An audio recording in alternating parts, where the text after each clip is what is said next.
Welcome to the CyberRants podcast, where we're all about sharing the forbidden secrets and slightly embellished truths about corporate cybersecurity programs. We're ranting, we're raving, and we're telling you the stuff that nobody talks about on their fancy website and trade show giveaways, all to protect you from cyber criminals. And now, here's your hosts, Mike Rotondo, Zach Fuller, and Lauro Chavez. Hello, and welcome to the CyberRants podcast. This is, once again, your co-host, Zach Fuller, joined by Mike Rotondo and Lauro Chavez. You guys ready for a podcast today? Ready? Well, of course.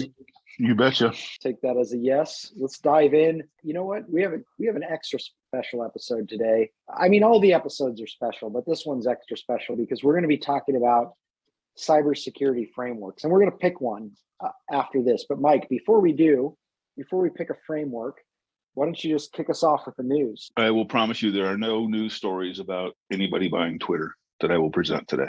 So, yeah, I bought some Twitter. We don't care. Whoever owns it, owns it. At least I don't. Anyway, ransomware victims are increasingly paying ransom demands. U.S. law enforcement agencies have consistently messaged the recommendation that companies that are hit by ransomware actors should not, emphasis on not, pay the ransom. However, a new cybersecurity report revealed that in 2021, nearly 63% of victims did pay the demanded ransom. Most organizations, 71%, have been hit by ransomware in 2021, and most of those, 63%, opted for paying the requested ransom, according to the Cyber Threat Defense Report from CyberEdge Group. The research company says that possible explanation for the steady yearly rise of the percentage of organizations that decide to pay the ransom may include the threat of exposing exfiltrated data, increased confidence for data recovery, and the fact that many organizations find that paying a ransom is significantly less costly than system downtime, customer disruption, and potential lawsuits. 72% of ransom-paying victims recovered their data in 2021, up from 49% in 2017. That makes me sick. I just threw up in my mouth a little bit. I mean, yeah. Shame on you. It makes my life better. It's better for us, but they don't realize the ramifications of that and what they're really doing, and the money that's going to fund physical terrorism and people dying. If you are paying ransoms and you're promoting paying ransoms, shame on you. Yeah, exactly. We don't like you here. Exactly. You might as well be pulling the trigger yourself, right? Paying people to kill somebody is no different than killing them yourself. So why don't you just go do that, you know? But you've got warm, wet stuff on your hands if you're paying ransoms. You know what I mean? Yeah, that you might remember this, Lauro. And did they ever say when you're in the Army, buddy is only half the word? Yeah, exactly. I won't say the other half on a children-friendly podcast here. But, this is family friendly. This is a family friendly. Yeah, that makes me sick. But however, it is a shameful thing to pay ransoms. Shame on you. Change your backup methodology and architecture today. You know what I mean? I mean, there's so many other things you can do. I mean, but the funny thing is the feds go, you shouldn't pay the ransom. But if you do, it's a write-off. Yeah, well, of course it is. Yeah. It's a loss. We're not encouraging it, but we'll just help you out. Yeah. Okay, sorry. Didn't mean to derail us. That stuff makes me. Were you ranting on a rant show? I can't believe it. You know, like some of us really want to fight for this country and, you know, fight for the betterment of people in society, and then other people want to just pay the criminals. So that's true. Did it ever occur to you? It's all about me in this world. Okay. Well, did it ever occur to you that some of these companies that are paying ransoms may not even be owned by Americans? So, you know, it's entirely possible. That's true, but we know there are a lot here. Probably a good significant portion of those are, in fact, U.S. companies. So I would agree. But, fix your backup architecture. Like, you'd be taking stuff twice a day. You know what I mean? U.S. or not, you're doing a disservice to the world. So you're so absolutely. You know, you're basically donating to terrorist campaigns. You know, it's kind of like, you know, people don't like to donate to political campaigns that oppose their views, but they'll write a check to a terrorist organization. That's awesome. If I find out that you pay ransoms, I've got an I Heart ISIS bumper sticker. It's going on your vehicles. Yeah, that's it. Well, we'll ship it to you free. All right, I'll stop. Go ahead, Mike. Sorry. Yeah, I mean, you're cutting into my time to rip on Microsoft. So Oh, it's only my second favorite thing other than ripping on terrorist payers. Carry on. No. In more good news from the government, former DHS acting IT chief convicted in software database theft scheme. The former acting branch chief of the U.S. Department of Homeland Security's Information Technology Division today was convicted on several federal charges related to stealing government proprietary software and databases. The offender was found guilty of conspiracy to defraud the U.S. government, theft of government property, wire fraud, aggravated identity theft, and obstruction. He had worked with two other former government officials who pleaded guilty previously to the scheme.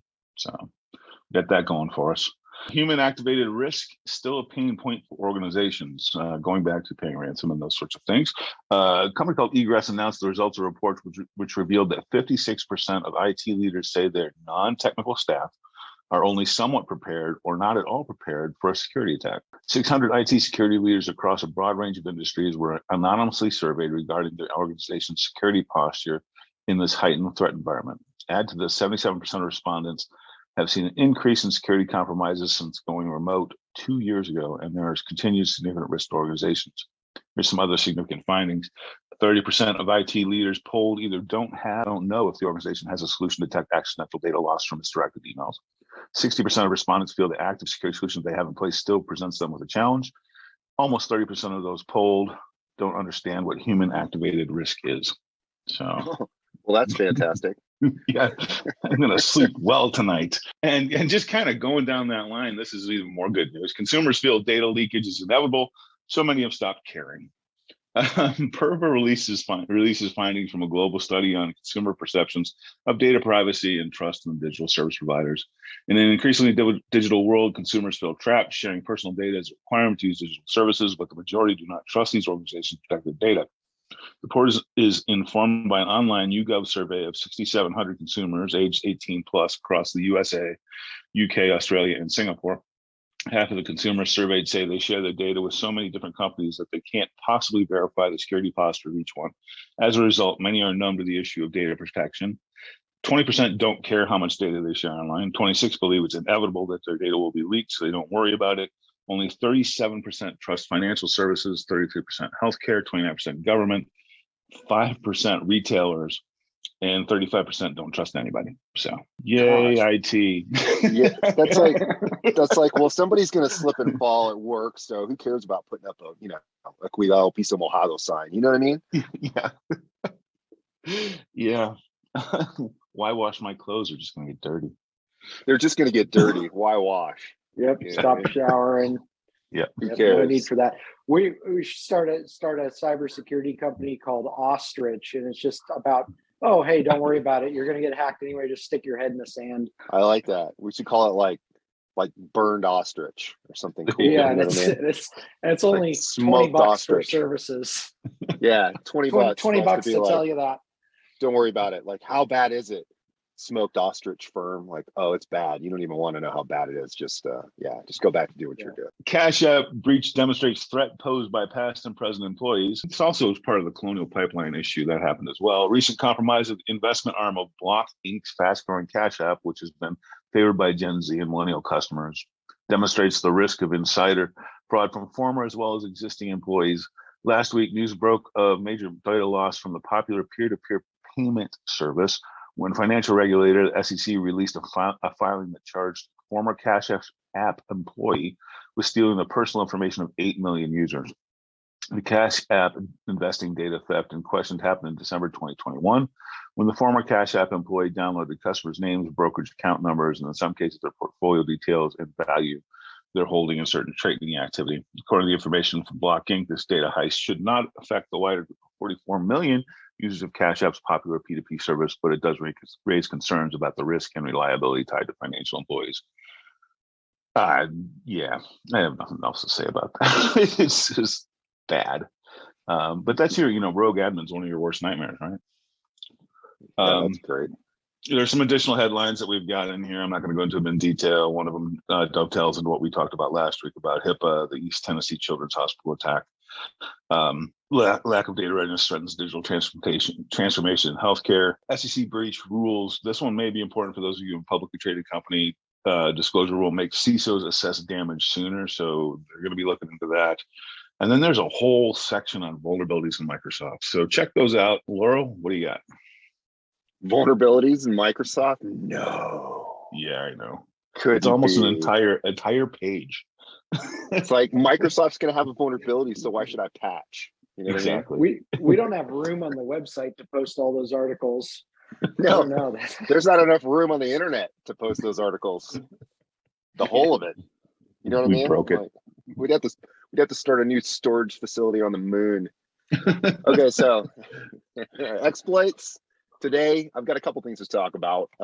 First and foremost, though, I think it's important to note that Apache basically has taken another shot at fixing a critical remote code execution vulnerability in the Struts 2 framework. You might remember this from 2020 because the first patch they issued didn't really fix it. So the security flaw still exists in the OGNL Struts core. So make sure that you've gotten off at 2.0 and 2.529 because those are vulnerable. I'm starting to see some exploit payload POCs being presented on Git. So keep that in mind. That is still out there. And while you're looking at Apache Struts, make sure you're still trying to resolve that Spring 4 shell vulnerability that is out there. Again, lots more POCs building up for that.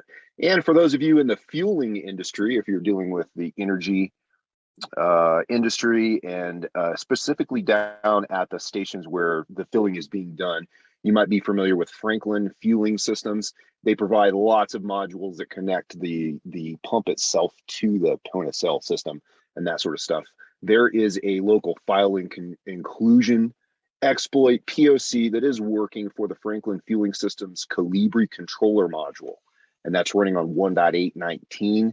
You can essentially in the URL for the device put in basically the CGI file name, //etc/password and get it. So make sure that you're looking at those if you're in the fueling industry. If you've got any Franklin Fueling Systems equipment that you're getting off of that, this would allow a local attacker or even somebody on the wireless network that has access to it to pull this off.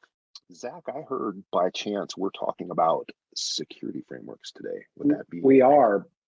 That Franklin Fueling Systems, that's interesting. Now, does that mean I could possibly get a discount on gas?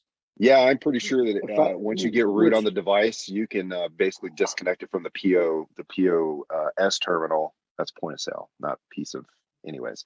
But yeah, so I'm pretty sure you can disconnect it and then maybe have functionality over the fueling system itself to just get you some fuel. So maybe. All right, folks. You didn't hear that on this podcast. All right, so don't try that at home. Yeah. Well, outstanding. Let's dive into it today. Lots to talk about. We'll get through what we can. This is not scripted. We don't have certain controls or anything picked out, but we are picking the NIST CSF, the NIST Cybersecurity Framework, to walk through and talk about, because a lot of people don't understand what's in these frameworks. But before we dive in, we're going to take a quick commercial break. Want even more CyberRants? Be sure to subscribe to the CyberRants podcast. Get your copy of our best-selling book, CyberRants, on Amazon today. This podcast is brought to you by Silent Sector, the firm dedicated to building world-class cybersecurity programs for mid-market and emerging companies across the U.S. Silent Sector also provides industry-leading penetration tests and cyber risk assessments. Visit silentsector.com and contact us today. And we're back. So you guys want to talk about NIST CSF? You get excited about the NIST Cybersecurity Framework. I mean, I don't know. After the news I just read, I don't know. Is there a point? Is there a point? Yeah. Well, maybe we should just wrap it up. So you didn't realize it's all a matter of how you dress. You know what I mean? If you're going to talk about PCI, you got to wear a suit. But if you talk about NIST, you can just pop your collar and your polo. You know what I mean? So yeah, that's pretty awesome. Well, for those people that don't know, NIST is the National Institute of Standards and Technology, and it is you can call it a governing body that has all kinds of designs, recommendations, guidance for how all kinds of things work together, from, just network communications to things like how our, Bluetooth devices talk to each other. And one of the great things that we do, or that I should say that NIST provides, is a lot of expertise and guidance in a proactive cyber risk management framework. And before we dive into NIST CSF specifically, just want to preface this for the people that are listening to this for the first time or really don't understand what a framework is, because we talk about these a lot through the podcast, our book, and all that. The cybersecurity framework, and Mike, Laura, I'd love to hear your definitions, but to me, it's really just a list of things that a company should be doing to be considered proactive in their cyber risk management. Is that accurate? Do you have anything you would add as far as what is a cybersecurity framework? Yeah, I'll throw in, to me, it's more of like a schematic, right? For building systems, right? It's part of the checklist. Yeah, I would agree with that. Yeah, it's just, these are recommendations, but you can always go over and above. I mean, this is just like a baseline, do at least this, right? Yeah, absolutely. Exactly. And we always say that, compliance is a byproduct of, like a secured computing environment. And so, keep in mind that if you secure things like by today's standard, first, you'll usually meet or exceed, and in some cases, far exceed some of these frameworks. So keep that in mind. But if all you do is build to the compliance framework, you will not be secure. Yeah. We talked about that a lot, right? So treat this, this needs to be, any of these frameworks need to be applied holistically. Anytime you try to de-scope for data like, oh, it's just ITAR, or it's just CUI, or it's just the PCI areas, you're limiting the coverage of the good behavioral that these things, profess for you to do daily, and you're limiting that to a small area of your organization, and then you're basically limiting the security controls to being holistic to just this one narrow area, and you're gonna leave yourself open for some possible tragedy, especially if you're on Microsoft. They call that the ostrich strategy. Yeah, that's not a good one to implement. No, ladies and gentlemen. Burnt ostrich. Well, there are a lot of cybersecurity frameworks out there. So, National Institute of Standards and Technology, they have CSF, which is Cybersecurity Framework. There are a bunch of other CIS controls. CIS is the Center for Internet Security. You have others that you've probably heard about, like ISO 27001. There's different NIST variations, NIST 800-171, the new CMMC requirements for Department of Defense. So there are a lot of these things out there. The important thing to understand is that they all say probably 95% of the same thing. They're just broken up in different ways. Controls are described differently. Some of the more robust frameworks like NIST 853 break out controls in more meticulous detail. So the reason why we're talking about NIST CSF and why we chose that is because it's very methodical and it's broken out pretty nicely. A great framework to look at if this is the first one you're looking at. So, and it's very palatable for mid-market and smaller companies. Was originally designed for critical infrastructure, transportation, utilities, things like that, but has been adopted since by companies all over the place, of all different sizes. So before we dive in, Mike, Laura, I'd like to talk about some controls and give some examples. But first, I want to help people get a visual of this. Basically, because we don't have a video of it, it's really just a spreadsheet. You can get it online, and it breaks out 5 different main functions, and all the categories fall under 5 different main functions. Those 5 primary functions are identify, protect, detect, respond, and recover. Right, so it kind of brings you through the life cycle of the cyber risk management, and if a breach occurs, how do you respond? How do you react to that? All of those good things. So that being said, you have your 5 primary functions. Then you have categories within those functions, and then you have subcategories, the individual controls themselves. So that's what we're looking at here. I would encourage you again to take a look at the spreadsheet online. You can get on the NIST website, download it, get your own copy and check it out. But let's start out. We'll sell you a copy. Yeah, there we go. Can we do that if it's open? Yeah. Well, we can sell you alignment services to get aligned with all these things for sure. We'll put a Silent Sector label on the free spreadsheet, and you can buy it for $100. There you go. $20,000. All right, that's fair. We would never do such, but instead we'll talk about it. So let's dive in. So let's talk about, first of all, the initial function, number one, the identify function. There are several different categories, and we'll just walk through. We're going to pick them at random. There's no scripts here, anything like that. But first, let's just talk about asset management. Do you guys have any general description or anything you'd want to say or recommendations as far as asset management goes, to give people an example of what is in the framework? Well, go ahead, Mike. Oh yeah, what you not it? Rochambeau?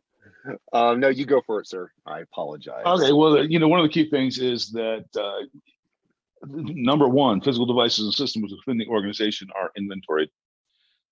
You don't want things connecting to your environment that you don't know exist, right? You want to know what is in your environment. You want to know what is connecting to your compute, whether it's cloud, remote, however you're doing it. You want to know everything that's in there. And that's just a basic thing. It is number one. But there's a lot of people that miss that, believe it or not. So inventory. A lot of people. Yeah, inventory. A lot of people. It's also a place that, and I don't know, Mike, you may agree with this, but I also see a lot of clients struggle when they don't do good asset management, and now they have, many employees and many assets, and they have to go back and do it from scratch. It's start it from the beginning. Yeah, it's a little difficult. And so it's like one of those things, like we say, try to bake in security up front when you're, building applications, or even when you're building your business. And this is one of those kind of places where asset management is, like you said, Mike, not only a critical for you to understand all your authorized devices, right? Routers, switches, printers, cameras, phones, right? IP phones, all of it. And make sure, that you have that list, and you can keep track of, from there, what's antiquated, what's not, what's, going to be end of life, what's, you're going to give it some deprecation reprieve on, things like that. Yeah, it's easier said than done, I guess, if you haven't planned this out. Mm-hmm. And depending on how many devices you have, it can be enormous undertaking. Yeah, and it's critical things like, you want to know how many WAPs you have, because if you find another one, that's a problem, right? Yeah, especially absolutely. If it's a different shape and color. Yeah, it might be yours. Well, let's talk about how to do this real quick, right? So clever organizations are handling asset management by doing things like running inventory scans. So, you're using an internal RFC 1918 space, let's just say you're the 17216 or whatever. And so around the clock, right, maybe a couple times a day, or maybe it's only once a day, or maybe it's only a couple times a week, inventory scans are being ran on the subnet. Okay, that data is being dropped into a database, a Hadoop or something similar. And then the data is being looked at from, a comparisons perspective. So you can see, if, a new user has been, on vacation, and now they come in, now their laptop's plugged in all of a sudden, right? You can see that fully qualified, information on that device as it connects, and you'll see that differentiation in your data. So there's certainly very sophisticated ways that you can get and use, today's automation to accomplish this. It costs money. It's big spend. It's maintenance. There's, a lot of engineering that goes behind getting that stuff in there and getting the comparison tables done and things like that. And so some of them will come with templates. Some of the big databases will come with some templates for this sort of thing. The other way to do it is the good old spreadsheet. Yeah. There's nothing wrong with good old spreadsheet. Okay. I don't care if an auditor comes in and that's like, saying, somebody like, oh man, you drive a 94 Dodge. Like, what's wrong with you? Like, you can't, that's just not right. It doesn't matter, right? What matters is you get point A to point B, right? Everybody's horse is in different conditions. So it doesn't matter, right? When you're in a place when you can buy all the tools, do it. Until then, a spreadsheet is perfect. It's beautiful. The spreadsheets, it's beautiful. And not all spreadsheets are created equal. Some Some are better than others, and you can spice up that spreadsheet as much as you want. But You sure hey, can. I know I have a feeling we're going to need some additional episodes to really get into the nitty gritty of different controls and implementation and all that good stuff. But just an interesting time, I'm going to skip down a couple here, still in the identify section, but let's talk about everybody's favorite topic, just briefly, governance. Yay! Oh, you're not as excited as I am. Okay. Well, I'll talk about it. Let's talk about assigning roles and responsibilities for cybersecurity in your organization, right? We can do that. Establishing your internal cybersecurity committee, right?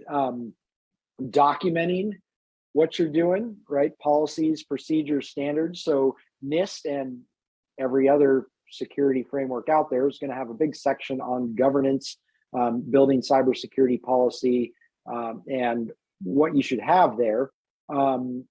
Moving right along, though. Well, hold on a second. Okay. Oh, wait. I see. I knew. Well, I just want to make a comment. So some of the smaller companies, they're not going to your cybersecurity panel or whatever term you use is going to be like 3 owners of the company that happen to work there. I mean that's it. That's okay.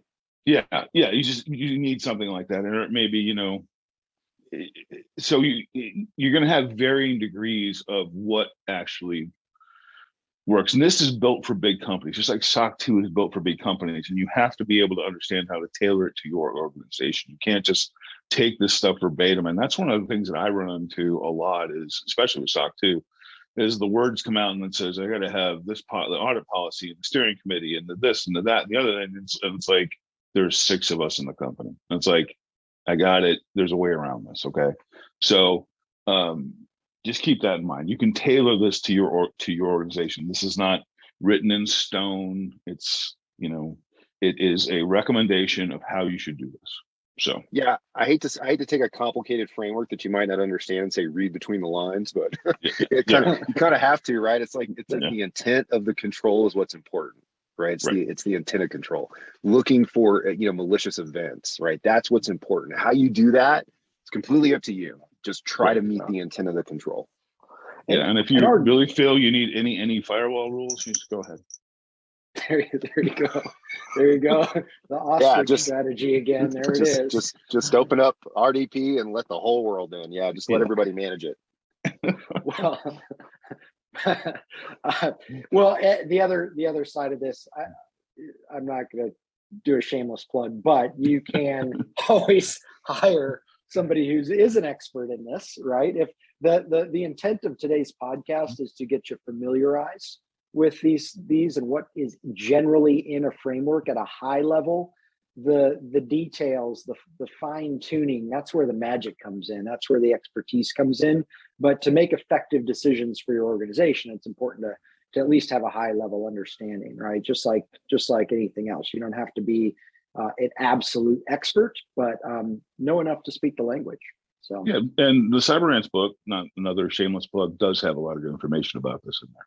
Mm-hmm. And yeah, you might be able to get that on Amazon. Yeah, I'll put a link. Yeah, you might. Show notes. Okay. And we're certainly not the only cybersecurity professionals out there in the world that you can work with. But shameless plug, we are only ones that are going to be fun to work with. I can guarantee you that. So, exactly. The most fun. Most fun for sure. Yeah, you can't take it too seriously. Okay. So another excellent example I have to. Well, and then we're going to skip down a few more, just in interest in time, but another excellent example, risk assessments, right? The frameworks, whether NIST CSF or any others, are going to require you to assess your risk and understand vulnerabilities, right? And document those and remediate those. So that's going to be a big piece. I'm hesitant to go on to the next because I don't want to. Anybody have anything to add? Well, yeah, of course. I mean, that's what we do. Like, of course we have something for this. So let me dovetail the first control over asset inventory to, this is where you can purchase. So as an example, right? Because I like to talk about how to accomplish these, right? Other than just what they mean.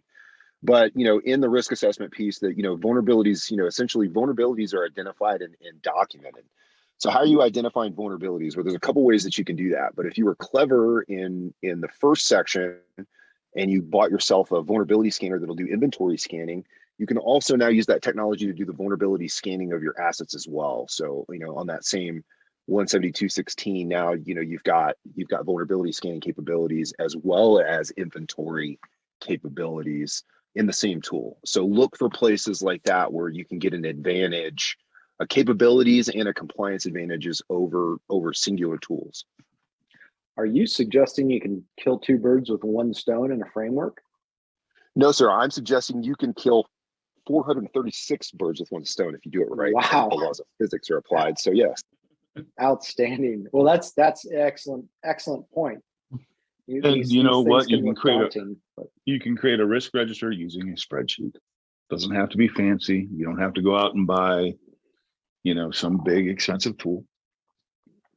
So you have to pay at least $1,500 a month to have a tool to do that, right? I mean, no, come on. Is that what they're charging for Excel these days? I mean, it wouldn't surprise me. Microsoft, it's like you have to pay us $1,500 a month, and we have to put vulnerabilities in it. You're like, oh man. Like, have you ever seen that movie? Just kidding. We're going to need another episode to get through this, but that's all right. At least one. In interest of time, let's go down the NIST CSF framework. Let's go down to the protect section. Let's talk about the next primary control category is identity management, authentication, and access control. You got it. You got to log your users in somehow. I mean, how are you doing that? Are you you're using exactly? You know what I mean? It's if you've mangled with the Google Workspace or Office 365, that's kind of baked in, right? This is where you've just got 4 people in an office and everybody's logging in locally to their computer. It's kind of where you're going to have an issue, I think. So. Well, and the big key one that's come out since COVID is the remote access, right? There's a lot of stuff that got missed, and COVID was a great way of showing how many vulnerabilities are really out there in VPN solutions, and how ill prepared, so many companies were. I've told this story before, but we had a company that swore up and down that, oh yeah, we'll just flip everything over to remote if there's ever a problem, and I urged them to test it, and then COVID showed up and they went, oh crap. Yeah, no, exactly. I mean, this framework is, unfortunately, it's gonna require you to look at access permissions and authorizations and make sure that you're managing those things, right? Yeah. And that identities are proofed and bound to, essentially credentials, so that everybody has to be using a password or multi-factor. And I think the biggest issue I see in this section is typically everybody has administrative privileges. That's always a hard one. Well, and then network integrity, which is basically network segmentation. The last thing you want to do is really have a flat network. Yeah. Yeah, definitely. For many, many reasons. One, for, hopefully protection against, ransomware style attacks, where you've got, an intelligent malware that's kind of creeping across the, doing its pivot across the network infrastructure. If you've got proper boundaries in place, it'll get stopped. Right. Hopefully. All right. That's what you want to hope for. But yeah, if everything's in the same lake, it gets affected by the same wave, essentially, right? If you drop the folder in. Yeah. But it's so much easier to manage. You're gonna make me do more work? Well, unfortunately, no, it's not more work. It's just the right work. It's not my fault. You did the wrong work the first time you started the work, So, no offense, but yeah, you know what I mean? There's certainly something to be said about, doing your requirements gathering and your old, good old architectural process to make sure that you understand what it is that you're building and why it's being built that way. And I think a lot of times you just have to inherit, right? I mean, there's a lot of really good engineers that just inherited a bad infrastructure, right? Or a poor architecture. And they're having to just make do today, right? That transition takes years. Yeah, and especially if you don't have management buy-in. And then, that's the way we've always done it. Attitude will kill you in today's marketplace. Yeah, unfortunately. Yeah. Let's move along here. Well, there's actually shuffling us down the line. Down the line. that dovetails into one of the controls. Senior executives understand their roles and responsibilities. Yeah. Their Amen. roles and responsibilities to do what the IT security guy tells you to do. That's their job. Yeah. Otherwise, you'd be running IT security, right? But you're not. You're running the business. So listen to the people that you hire. That's what you paid them for. Yeah, we're now moving into the awareness and training category here, talking about users, and they are your first line of defense in your security, but they're also your weakest link. Cut you off and shuffle you, and I'm just kidding, Zach. Please do. This dovetails on the news article, right? That what was it? The leadership basically said that they had a very low number on their confidence in people being trained properly to respond to cyber threats. Okay, and so I think this is probably from a you can say what you want about the framework, but there are key control sets inside of all of them that will provide you a very, very stable, proactive cybersecurity, front end. So keep that in mind.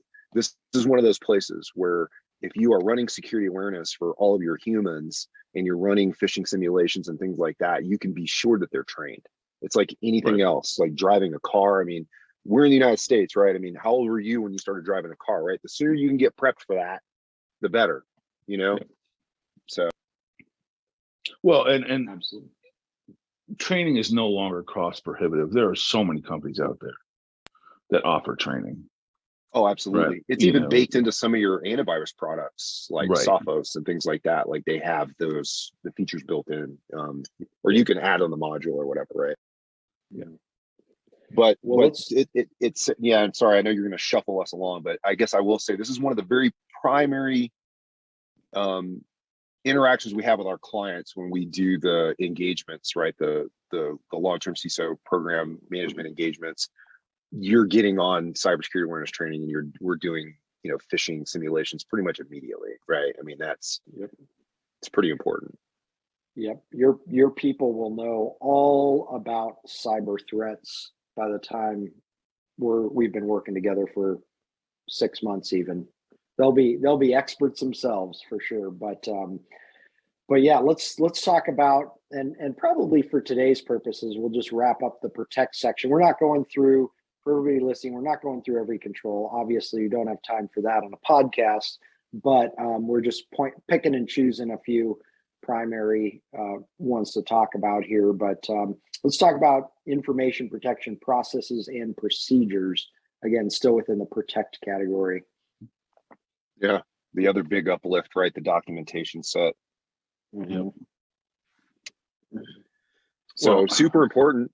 I mean, you can't not say it's not, probably one of the most foundational things for the program, but it's a heavy uplift, especially if you haven't kept up. Yeah, and then there's one control down here, PRIP9, which is basically response plans, incident response, business continuity, recovery plans, incident recovery, disaster recovery. There's a lot of companies that just miss that, right? They either think, oh, well, we'll get my MSP will handle it.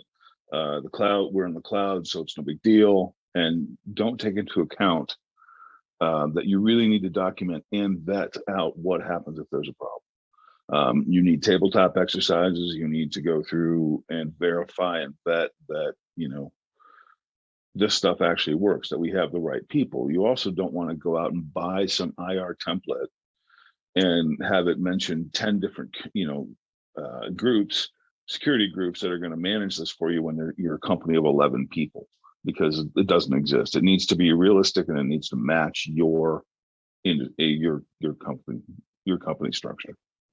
And you have to practice it too. I think that's the other thing is that, having the plan is, just like a fire drill, right? We all went to school here and had to do the little fire drills and everything. It's the same reason that you do that. It's so that when a fire does happen, everybody can, hopefully not run and trample each other and get out of the building safely. So the incident response plan, not only is it a foundational part of the document set, it's important for the business for many reasons, and it's important for you to practice that. Yeah. The other component in this, this protection process, section is the configuration changes. Like one of the very first items it's going to ask you to do is to ensure that you're documenting, baselines, and that the configurations for your technologies are documented, and that you have some form of change control before you change those configurations, right? Yeah. And making sure that if you've got an architecture diagram that you're doing, and you make a configuration change and it changes a component, or adds a component, removes a component from that architectural diagram, that you're updating all of those, I guess, what we call evidence components that are related to a change, right? So it depends on how complicated your change process is, but if you don't have one, at a minimum, you should, again, good old spreadsheet, right? You don't need a ticketing system. If you can afford a Jira or something like that, that's great, but you can still put in a ticket, hey, made this change on this date, and just keep it running. It's a lot of lines in a spreadsheet. Yep. Yeah, and this also talks about backups as well, which are key, and making sure that you have recent backups and that you're storing them. And one of the things that we still need to do that so many people don't do, everything's online. You need an offline backup to be safe. And you do. Companies forget that. They do, and if you forget, you're going to be supporting ISIS before you know it. So yeah, I think this is one of those other areas where a proactive backup architecture can really, really, really save your behind. And it doesn't have to be a ransomware attack. It could be something silly like burning up a GPU or something. You know what I mean? And so right. You never really know what can happen in some of the classic computing. So worst case scenario, you've got very, very, very recent backups that you can go back to, and data loss is at a very, very, very minimized state. Yeah. Better to lose 2 or 3 days than lose your entire data set. Oh, that too. But I mean, you have to think, like, we've heard some, ransomwares like, oh, we were taking monthly backups. you know what I mean? And you think that sounds like it's frequent enough until the feces hits the fan, as I say, right? So, so when that happens, you're gonna be like, oh man, I wish we had like backups from like 4 minutes ago. That would have been just so handy right now. That would be nice. But no, I mean, you get, you do your full on Friday or Saturday, and then do incremental through the week, and then do another full, and then you pull the fulls off and store them offline or something of that nature, and then you store a monthly full, and then you keep repeating through that. That's just old school. I mean, that's back to the tape days. That's the way we used to run it. Yep. So, and it still holds true today. I mean, I cannot tell you how many organizations that are out there, and you're probably listening to this podcast going, yep, I know of one, that wish they had more frequent backups when the F hit the F. You know what I mean? Yeah. We didn't have to worry about this when it was all slide rules. When I was on an Abacus, you couldn't hack it. Well, and the paper punch cards, their only concern was that they got wet. That was get out the super soaker. That was your cyber attack back then. Well, I don't think they had super soakers, but well, we are out of time here. But this I knew NIST CSF would be fun. I mean, who doesn't love cybersecurity frameworks, really? So let's continue this conversation another time. But for all those people listening, I hope this is beneficial.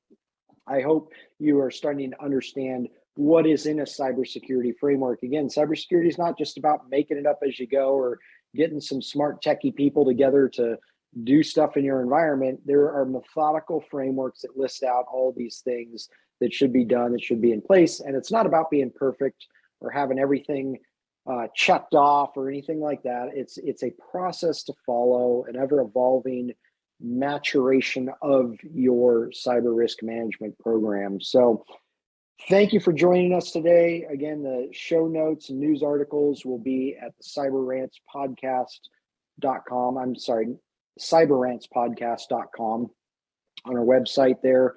The links to the news, a web form so you can make suggestions about what you want to hear in future episodes. Please subscribe to the podcast, rate it, share it with your friends. Help us get the word out, and we look forward to seeing you next time. Don't pay ransom. Yeah, don't pay ransoms. I'm going to start a new website instead of Farmers Only. It's going to be called Cybersecurity Frameworks Friends Only. There you have it, people. Check out Laura's new website. It's a dating site for for people as in love with cybersecurity frameworks as we are. Oh, they're beautiful. They're beautiful and elegant. Goodbye, everyone. Pick up your copy of the CyberRants book on Amazon today. And if you're looking to take your cybersecurity program to the next level, visit us online at www.silentsector.com. Join us next time for another edition of the CyberRants podcast.